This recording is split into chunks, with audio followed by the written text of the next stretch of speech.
When you look at animations of people or animatronic robots or other strange human-looking things, do you feel repulsed? If so, you, my friend, are a victim of something called the Uncanny Valley.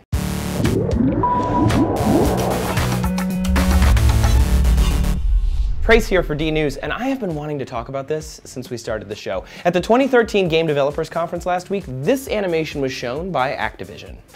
Does this freak you out? Does it make you uncomfortable? The revulsion that you might be feeling right now? It's called the Uncanny Valley.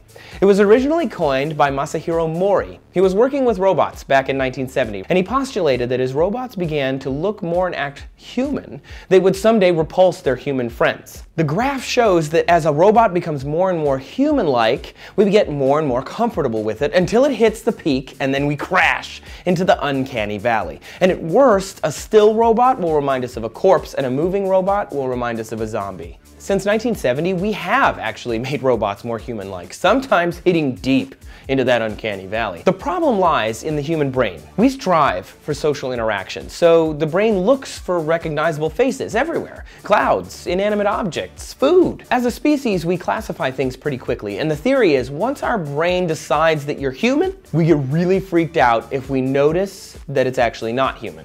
Our brain does not respond well to being tricked. In 2010, a study in the journal Psychological Science found that we are pretty good at spotting fakes because we look at the eyes. Our robots might not be quite ready to freak us out yet, but animation, movies, oh, they get creepy. In 2001, Final Fantasy: The Spirits Within was so painstakingly animated that each frame containing the heroine took an hour and a half to render. But it fell flat in part because viewers hated the dead look in their eyes. Some movie houses completely avoid the valley by not trying to closely mimic humanity. Like Pixar. When they made The Incredibles, they knew not to try and leap the Uncanny Valley. Instead, they opted for a more animated and angular feel to their characters. Many roboticists and animators have tried to jump the valley, and occasionally they've succeeded, but they've all kind of cheated. This is Professor Ishiguro and his robotic counterpart Geminoid. It's Geminoid. It's creepy, and depending on the person, he might have actually crossed the Uncanny Valley. A better example is Gollum from Lord of the Rings. He doesn't really hit the valley for the same reason as Geminoid.